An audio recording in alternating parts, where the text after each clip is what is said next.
Welcome to Do You Even Chopper? This episode we have something a little different. This is a conversation on the ride back from Born Free 2024, and artist Tony Morgan and myself giving our thoughts about what we experienced. And it's a short one, it's kind of impromptu, and I hope you enjoy it. Do You Even Chopper?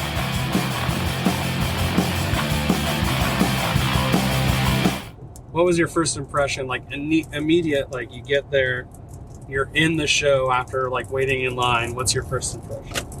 I don't know, 30 words or less. No, I mean like you could ramble. I don't care. Well, I mean, we had been there the day before, so we got to see kind of how it was laid out. Yeah, I guess that's true. So I kind of, because I think otherwise I would have been like, there's like a million bikes there, but most of them are the grass mask bikes. Yeah. Where people just ride them. So it's like, oh, okay, these are all like people that rode here, and then. Yeah, it's kind of not obvious, like from if you like you weren't there for setup, which we had the benefit. Yeah, of there's not like a bringing big the bike sign there. that's like, these are the. I mean, Yeah. you can kind of tell when you get close to the stage. You're like, oh, These are the bikes are invited kinda builders. spaced out. These are the other guys, yeah, and then the rest are like grass pass. But then some of the grass pass bikes are just as good as show bikes as not. oh yeah, there's Not the invited builders, but of some of the other like bikes that were invited to go. yeah. Um, No, and that's like, I mean, almost any bike show, it's like hanging out in the parking lot, you see some really cool stuff too. So it's, Yeah. but yeah. No, there's like a beautiful variety of stuff. There's like some super cool vintage stuff. Yeah, pretty good mix. Definitely more chopper type stuff Yeah. than some of the other shows I've been to, where it's like, you know, focused on dynas and baggers, or like the one show has like a pretty huge range of stuff. This one definitely seemed more chopper focused, which was kind of cool because you don't see as much of that. That's Yeah. more like a section of. I feel like the one show is more about like just the craftsmanship and detail of customization no matter what. Yes. And like you don't get as many of like the classic choppers necessarily as Right. like really like not whacked out, but just, you know, really highly detailed odd ideas on choppers sometimes with Yeah. some classic choppers, but it's definitely 100% different vibe. It felt Like really you're not different, seeing yeah. like a BMW R12 custom, like all done differently at Yeah. Born Free. One moto, you're seeing like 10 of those. Right. Yeah. Yeah. But I think my first impression was beyond like it's 105 degrees and I have to go to the bathroom immediately and drink, you know, 10 bottles of water. But my first impression was like, there's so much stuff. Like, what do I want to do first? Do I want to go and look at the bikes kind of first?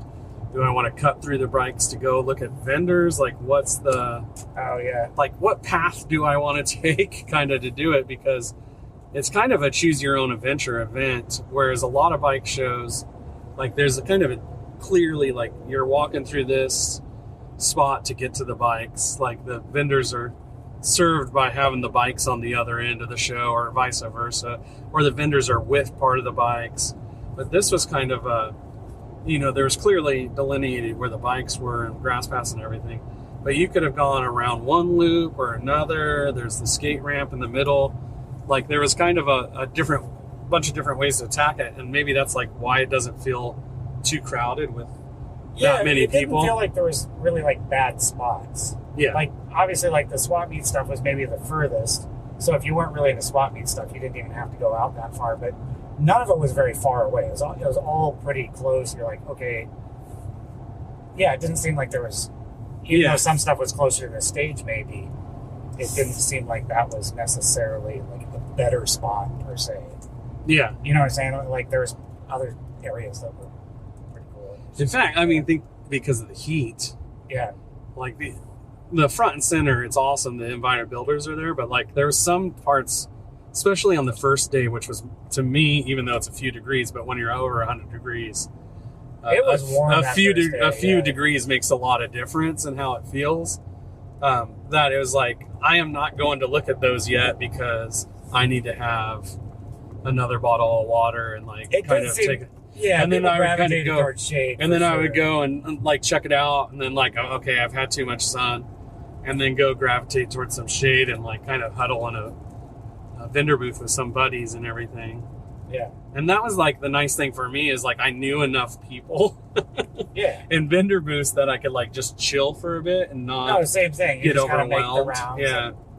And then also not like hover too long with anyone to impede their business or anything like that. Yeah.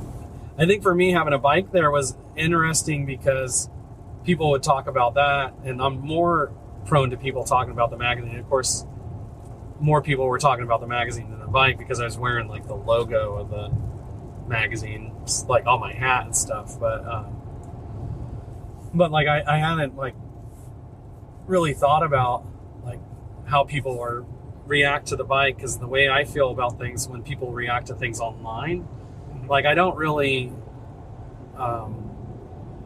judge it in the same way because it feels artificial to me. Not that they're being artificial, but like the transactions online, and I'm so used to pre-online transactions that like I have like I have like a weightier value on like the kind of in-person feedback. And so that was kind of really cool to just be like,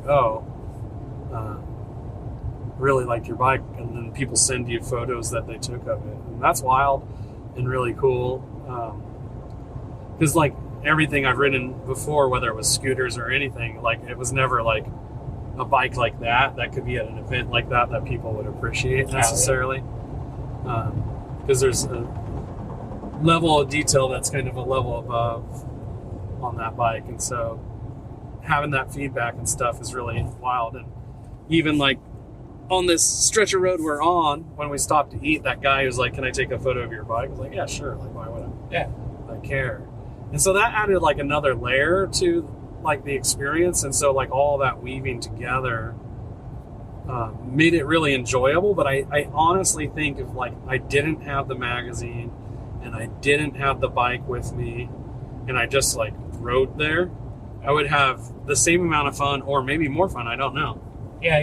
Like the fact of trailering it there, and that's fine is one thing, but I think like that show's awesome because of the grass pass, because there's so many people riding into it, that making the journey and riding to it is part of the story of it. So when you see like people from where we're from Seattle, like Colin and them, or Eric, like riding to it, it's like that experience is like a totally different experience than what we've had.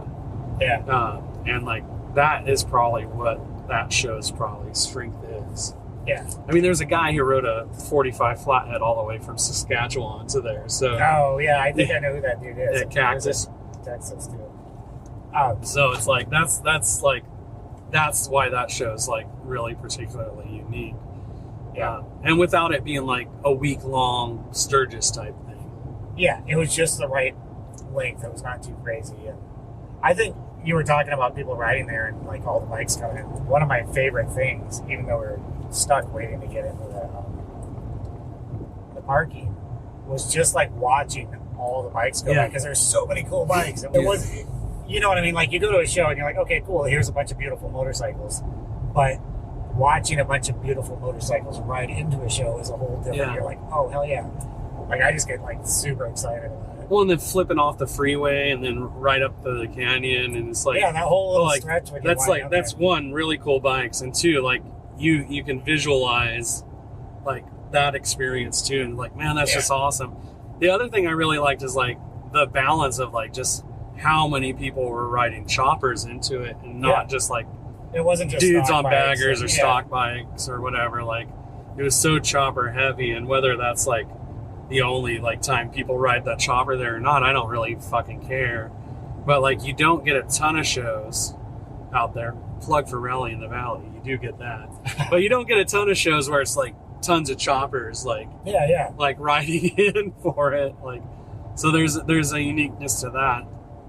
It was cool. I had some preconceived notions only because of friends who are like, it's too big, it used to be smaller and I liked it then, and it's too corporate now. And And it's like, yeah, there's corporate sponsors, but you have to make an event work, and an event that size is impossible without it. But like, you go through the booths, and most of them, for the most part, are the smaller vendors, mom and pop. I don't know if that's an appropriate phrase, but just I know what you're saying. individual owner, Yeah, smaller companies, like yeah, and like this, and the stuff you're already like buying from, like the same, like parts people or like clothing vendors or tchotchke vendors or whatever. It's like the same stuff. So it's like, rather than having to, for a lot of people, look at that shit online and figure out if they want it or not, like it's just right there. Yeah. And so, and even it's like, that goes from everything from like your Morris Magnetos there all the way up to, you know, your kind of bigger like part suppliers, Builtwell and TC Bros and whatever. Yeah. And so that's kind of nice, because you don't have to like do that hem and hawing of online, like, do I want it or not? I can't tell. I would really like to see it. Yeah, you actually get to look at it. Yeah. Yeah, that makes a big difference. And it's like, you know, there's stuff there that was like, this guy's just running us off the road. Trying to get past I don't think he understands how to drive a fifth wheel. Hi, guy. And it was nice because, like, I was looking at some, like, Sandcast primary covers for an Ironhead online, and I was like, well, they look kind of nice, but I don't really know. And being able to see them there in person, I was like, oh, that's nice. But then I didn't end up buying them there just because I wanted them to sell them just to someone else, and I don't quite need it yet. So, like, now I know, like, I'll just pick it up online from them and kind of go from there. So that like kind of first in-person kind of impression was really good for it. Well, the nice things you talk about corporate sponsors or whatever. I'm like, some of the stuff you're like, Vans, okay, Everyone's wearing them. everyone's wearing them. Which what they brought, like they had a booth and stuff, but they brought like the half pipe with all the like. I was stoked on that. That was one of the things I was like, oh my god, like it's Cavallero, Lucky Lasik, and Mike McGill, like all these like Christian Soy, like all the old school dudes, and I was like, yes, like little me was like super excited about that. Yeah, well, and just meeting Cavallero was like that could have made the whole trip for me in and of itself, right there. You're it's like done. We can go. Yeah, like talking to Cavallero, like I was like done, worth it just for that. But that was like one sliver of all the cool stuff. Much less seeing like them skate and everything too, which like, you know, is not a rare treat for people who maybe live down there and used to it. But like, there's people who come from all over the country who it is definitely like a rare treat to kind of get to see that era of skaters skate on a full half pipe anymore. Yeah.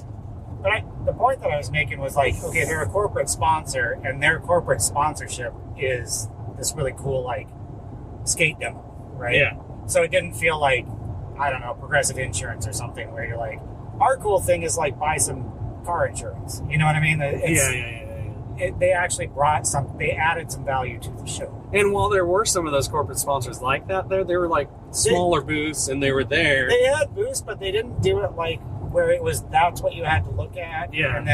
And the regular vendors were mixed in with everything else, which is not exactly what happens with all other shows. You know what I mean? A lot of shows, you're like, the sponsors get these cool spots, and then vendors kind of get pushed out. And this felt like they spread it all around. It was all, you could see all the stuff, and it felt very much like everything meshed together really well. Yeah. And that was nice, instead of just being like, here's a corporate sponsor show, and then there's some other things that are maybe more relevant. It didn't seem like there was like power ranking of where certain booths were placed or not. Like, it was thought out to mix to where people would kind of flow to look around for other things for the most part. Yeah. You know, there was like a few booths together that's like, okay, it makes sense for these guys to be together. They all kind of know each other. They have kind of a shared scene thing, and it wouldn't make sense for like this booth to be like with their buddies like far in the other one when they have some of the similar overlap kind of employees or what, I don't know, not even employees, but like crew or whatever.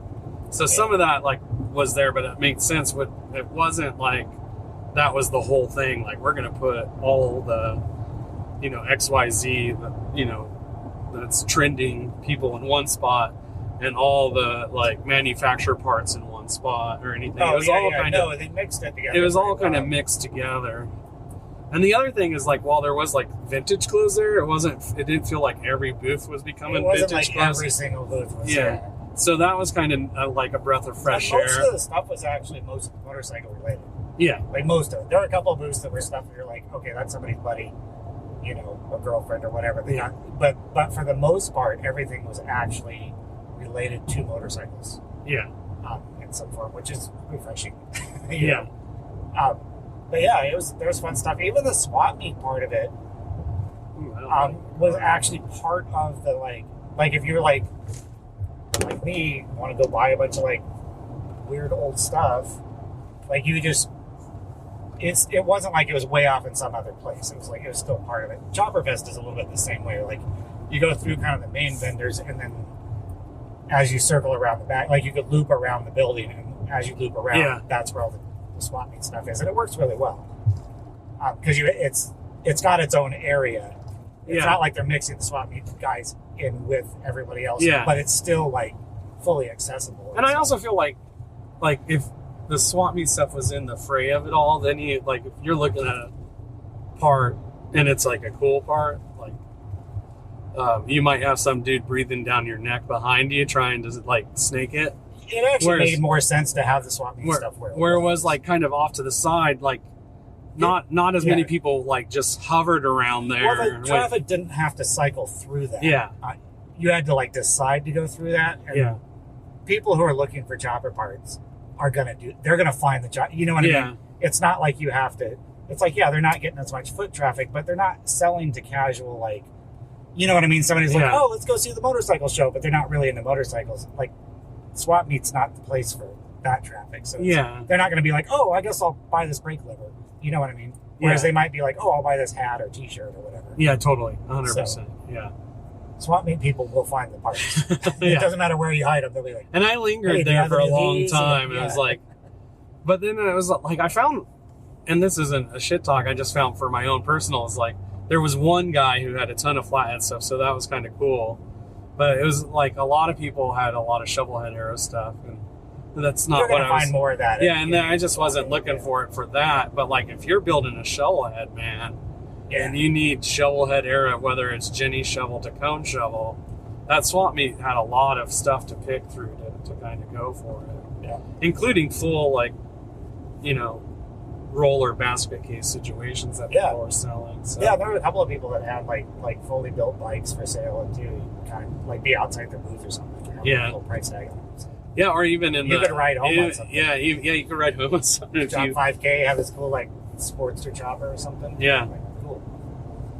A couple of those. A couple of them were pretty nice. I was like, that's actually not a bad price for them. Like, you expect things to be. I thought everything was going to be kind of, and even with the vendor booths, because I thought everything was going to be inflated price, but everything was pretty fair. Other than like the vintage T-shirts, which are those like are $200. You're like, everybody does that. You're like, okay, I don't even look at them anymore. But me either. Yeah, everything seemed like it was pretty reasonable for the most part. And then I later found out that what their vendor prices were, and like it's probably because the vendor booth price is so fair. Yeah, they don't have insane vendor booth prices. That you don't have to you don't have to add to your normal overhead to make it worthwhile. Jack your prices way up, and and people I think were maybe more relaxed and comfortable about it because they're not like, you don't get like high pressure sales. Yeah, no, there was like, no one was like, you want to buy it? Like, well, and you also don't have most of the booths weren't like people that were like super corporate, like in your face kind of stuff. It was just like people were like, hey, we got cool stuff. Are you gonna get this cool stuff? Yeah, and a lot of indie stuff where it's just like just small business. Yeah, I made this one set of parts. Yeah, like you might like it, and we also have shirts. And then there was like some non-chopper stuff there that was like a chopper, what I call chopper adjacent, that I would really like. Like, really like seeing Rolling Heavy, the van zine there. And Zach's like, he's been in the. Yeah, he's been. Sorry, I was thinking heavy. Not heavy, heavy, but I was like, that's all chopper stuff. But yeah, Rolling Heavy, they're like, the they vans fit in with that. They whole fit scene. in with that, and A lot of us have vans and jobbers. So Yeah. yeah. So that, I mean, like it's just, it's so well thought out, and like the motorcycle is the focus, like the art of the custom chopper motorcycle, mainly chopper. There were some non, but like, and then even when they do the modern bike stuff, like it's all really well done and kind of in its spot. And like, if you're gravitated toward that, you have something to do, and you can talk to the parts people for it. And Harley hosts some stuff. Harley had some stuff where they gave some bikes to people, like Randy did one. Yeah. Did you see his with the Yeah. Scorpion shifter and all that stuff? Like, so that stuff was fun, and that was kind of like in the little Harley section. Yeah. By their, But that's not like the focus at all. it wasn't. No, it was just part of it. Yeah, and like they didn't. The thing I liked about the show is they didn't put a lot of stuff that's solely geared to get anyone to the show, and that takes Like- away from like, the show itself, or from the bikes themselves. Like, it's not like we just want to make something bigger, no matter what that looks like. Like yeah, that, like it's not anything that'll bring people. They're like, no, Yeah, it's yeah, not like it's like it's a thing. motorcycle thing. Yeah, And like, I really appreciated that about the show. And then also, like, the other thing I really appreciated is that with an event that size, like, really, it was drama free. Yeah. Like, I think I only knew of one fight, which, whatever. There's always going to be something when it's like 100 and something It's degrees 100-something, and people are drinking beer, but pretty drama free. And like, even though you could tell, like, in other places, other situations, you could see certain elements there that, like, in another situation there would be problems, but here it's kind of, there's no problems. Yeah, it's really chill. Everyone's like kind of doing their thing for the most part. Good neutral zone. Yeah. So, the like takeaway I have is, like, I'm always stoked for motorcycles, but like, this guy's pulling out. Always stoked for motorcycles, but at the same time, like, it's like, I felt like a kid who went to Disneyland for the first time, and I've used that analogy already, but like I was just like, I love motorcycles, like, I got so like a little kid about it, like, and I came away so pumped, and I wasn't expecting like that kind of reaction where I was just like, this is the fucking best. I was starting to feel kind of jaded about stuff. I'm like, I've been to a lot of bike shows, and they're still fun, but there's like, you're kind of like, okay, cool, it's another bike show. It's not like the first bike show you went to.